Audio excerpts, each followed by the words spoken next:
Hello and welcome to SERVPRO of Northeast Hillsborough County and Plant City.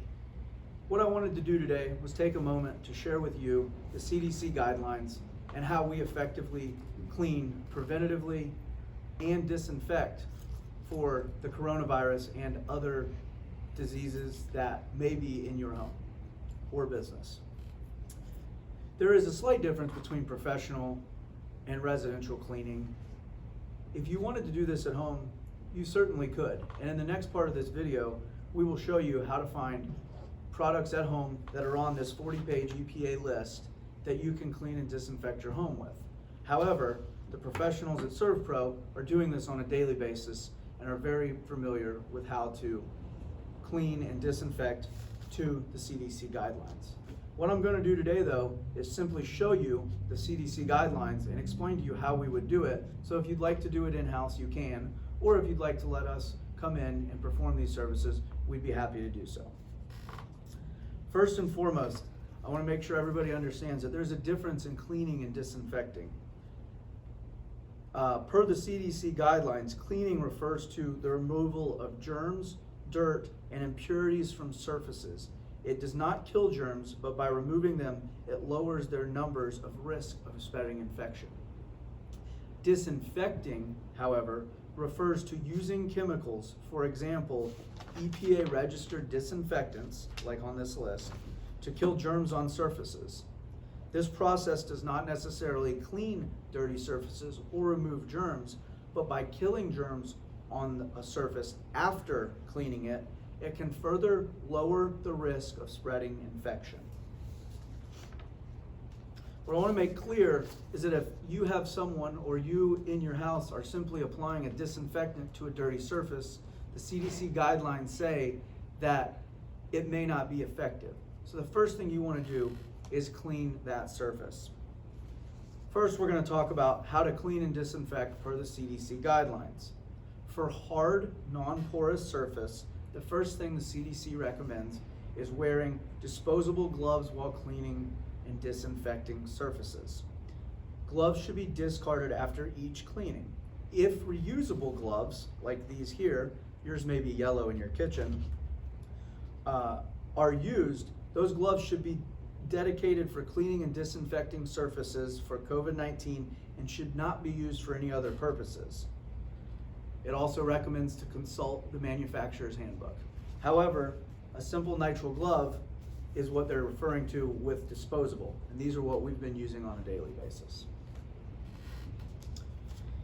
The next thing, and the most important thing, as I just touched on, if surfaces are dirty, they should be cleaned using a detergent or soap and water prior to disinfection. Here at SERVPRO, we use our patented SERVPRO Green product. This is a general purpose cleaner and degreaser. We're going to mix this per the label with some water, and we're going to clean all the surfaces that are dirty. That way when we apply our disinfectant, it's getting directly on the surface and it's most effective. The next thing it says, for disinfection, most common EPA registered household disinfectants should be effective. Again, this is a 40-page list with almost 10 items per page. You're looking at almost 400 items on this list that are an EPA approved disinfectant. There's a really good chance that you have a handful of these things that are on this list at your house. Don't let anyone tell you you have to have someone come clean and disinfect. You can do this, and you can find these guidelines on the CDC website. Here at SERVPRO, we're using a handful of products. We've got our patented Serv Peroxide is on the list. We're using some Disinfect Decon 30. Concrobium is a disinfectant we use, and Sporicidin is an EPA registered disinfectant. The important thing to remember about these disinfectants is that they all have a label, whether it's your household bleach or Lysol spray, or if it's this Decon 30 or Serv Peroxide, they all have a kill claim. Let me explain to you for a second what a kill claim is. If you are applying a disinfectant, that disinfectant needs to remain on that surface for the duration of the kill claim. For example, a bleach mixture that the CDC recommends that we'll get to, the bleach mixture has a recommended contact time of at least 1 minute. In order for that disinfectant to be effective, you must leave that wet on the surface for 1 minute. If it evaporates before that 1 minute's up, that would not be completely effective per the CDC. So remember, when you're using products, whether it's your at-home product or you hire a professional company to come clean, make sure that they are adhering to the kill claims on their products. Again, for disinfecting, most EPA registered household disinfectants should be expected. Now here's the big secret. Additionally, diluted household bleach can be used if appropriate for the surface. So if you've got a surface that's safe to put bleach on, you can go ahead and do that, and it's just effective as any of this product here, according to the CDC. Ensuring a contact time of at least 1 minute. It's this simple, guys. 5 tablespoons or 1/3 cup of bleach per gallon of water is a mixture that will clean and disinfect for coronavirus, according to the CDC website. Now let's talk about soft porous surfaces. What you want to do is launder items as appropriate in accordance with manufacturer's instructions. So if you believe that you may have come in contact, there may be germs on your clothes, go ahead and launder those. Your bedding, go ahead and launder that. They're saying in this that if you launder it at a warm or hot temperature, you should be able to get most of the stuff off. Now again, hard surfaces are easier to confirm disinfecting than soft porous surfaces such as bedding, clothing, etc. And there's far fewer guidelines because that's the case. The other thing that I've gotten a lot of questions about is electronics. What do you do with your cell phone? How do you disinfect your cell phone? CDC has a guideline for that, and I'm going to read to you. For electronics such as cell phones, tablets, touchscreens, remote controls, and keyboards, remove visible containment if present. Follow manufacturer's instructions for all cleaning and disinfectant products. Consider the use of wipeable covers for your electronics. If no guidance is available, consider the use of alcohol-based wipes or spray containing at least 70% alcohol to disinfect touchscreens. Dry surfaces thoroughly and avoid pooling of liquids.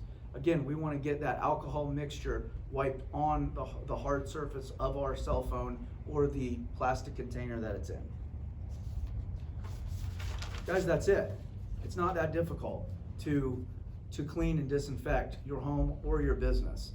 It takes people that understand the process, and it takes a little bit of time and determination.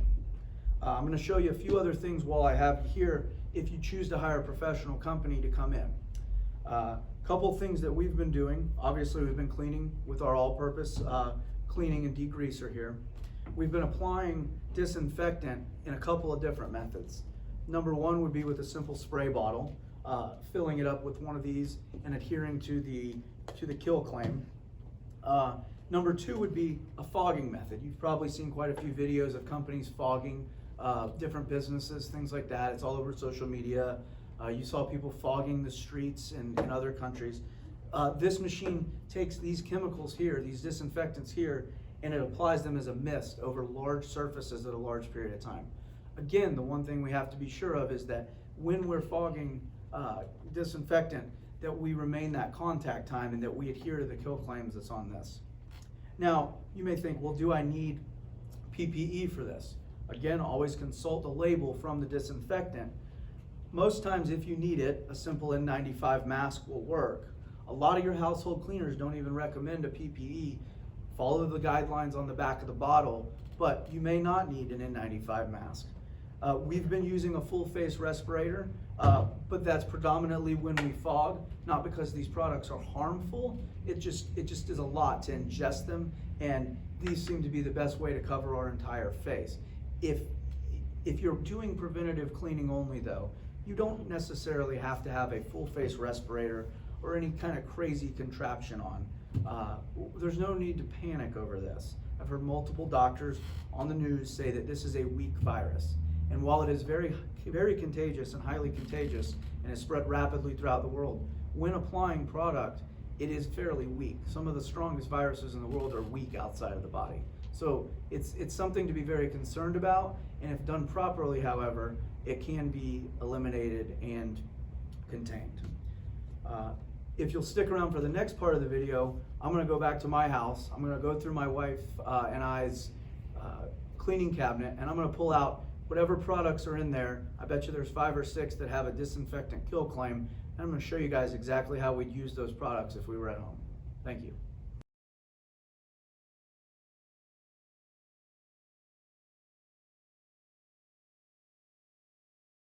Hello and welcome back to part 2 of our cleaning and disinfecting video series from SERVPRO of Northeast Hillsborough County and Plant City. I'm Josh Marizito, and I'm going to show you how to use some things you can probably find in your own home cleaning closet or pantry that you can use to clean and disinfect your house for everyday germs and bacteria, as well as potentially for COVID-19. Earlier we went through the CDC guidelines and I explained to you how we could use disposable gloves or a pair. Here in our house, this is the pair of gloves that we use specifically for COVID-19 for our disinfectant cleaning. We don't have any confirmed case, but for preventative cleaning, any disinfecting we're using, we're just gonna go ahead and use the same pair of non-disposable gloves all the time. So as we talked about, there's plenty of things you can find in your house that are household cleaners for cleaning and disinfecting. Again, the CDC guidelines recommend that you clean an area before you disinfect it. Here we've got quite a few products that we could use to clean. This is my wife's favorite. That's Meyer's General All-Purpose Cleaner. We've got a wood floor cleaner, a glass cleaner. Now Windex does make a disinfectant as well for a glass cleaner. We don't have it here in our house, but you can get that. Just a general detergent, just a dish soap works. This we just found, this is our new favorite, the Dawn dishwasher, the dish soap, but it's actually a spray form. And then just some other generic cleaners we have. Again, what you want to do is you just want to clean the surface. Good. You want to take your cleaner and you want to spray the surface, and you just want to get a good wipe. The purpose of this cleaning is not to disinfect. This is to get any of the dirt, grime, debris off of your countertop to make sure that when you do apply the disinfectant, it works appropriately. The other thing you can do is you can use your disinfectant as a general cleaner without getting the disinfectant properties and a kill claim on it. So this here is a Clorox bleach foamer. Same thing. What you want to do is just get it wet, get a nice little wet wipe going. And here it doesn't matter if you're just doing general cleaning. The kill claim that we talked about earlier doesn't matter if you're just trying to do cleaning. Now when you start getting into doing disinfecting, that's when it matters. Here are some different ones we found in our house. We've got a Lysol all-purpose cleaner. We've got a Lysol with bleach. We've got a Clorox with bleach. Another Clorox for bathrooms. The Clorox disinfecting wipe. And then for floors or from other surfaces, we've got a Pine Sol. All these are disinfectants as well as a generic bleach. Again, the CDC recommends a 1/3 cup bleach to 1 gallon of water, and you can make a solution that will be a disinfectant, and you leave it on wet for 1 minute and it will work as a disinfectant. So we talked earlier about making sure that you read the kill claim. So on this one, I'm going to read straight off the back of this Lysol with bleach multi-purpose cleaner. This is on the 40-page EPA list. So apply carefully. It does contain bleach. This says to sanitize and disinfect, pre-clean the surface. We've already pre-cleaned this surface here. Apply to surface until thoroughly wet. To sanitize, leave 30 seconds. To disinfect, leave for 5 minutes. So what we're going to do is we're going to spray this and we're going to get it wet all over this countertop. Now, if we wanted to get this, what we want to do is we want to get this into a mist so that we can get this all over the countertop. And we want to apply it pretty thick. What you'll see is that we've applied this Lysol product pretty heavily, and you'll see that there's some pooling here.